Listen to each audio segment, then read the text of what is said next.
আমাদের এই গল্পটি হলো মাহমুদকে নিয়ে। সে এক সময় ইসলামের পথে চলতো, কিন্তু হঠাৎ সে হারিয়ে যায়। হারায় সে তার ইমান, বিশ্বাস, পরিচয়।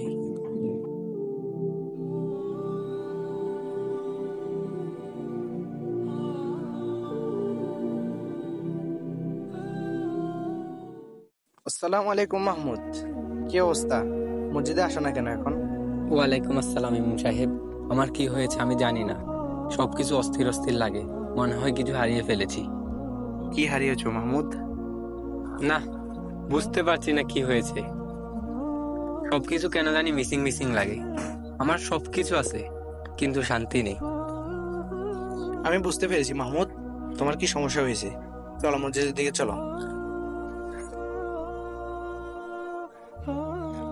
আসো, এখানে এসে বসো। মাহমুদ, তুমি কি জানো হৃদয় কিভাবে শান্তি ফিরে আনা যায়? তওবা করে আল্লাহর কাছে ফিরে যাওয়া সব সমস্যার সমাধান।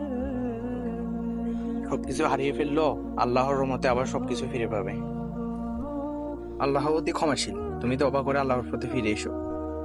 কিন্তু কিভাবে ফিরে আসবো? এত বছর ইসলাম থেকে দূরে ছিলাম। তুমি পারবে, যদি আল্লাহর রহমত তোমার উপর মেহেরবান হয়। আল্লাহ তোমার দিকে আলোর দিশে দেখাবেন।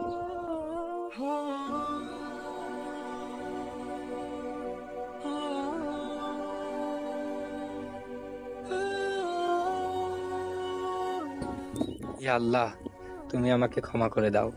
এত বছর আমি ইসলাম থেকে দূরে ছিলাম, এখন আমি আবার ইসলামে ফিরে এসেছি। এই পথই হলো সুন্দর, এই পথই মহান।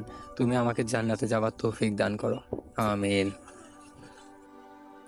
এভাবে এই হারানো মানুষ নিজেকে ফিরে পায় আল্লাহর রহমতে, বিশ্বাসে।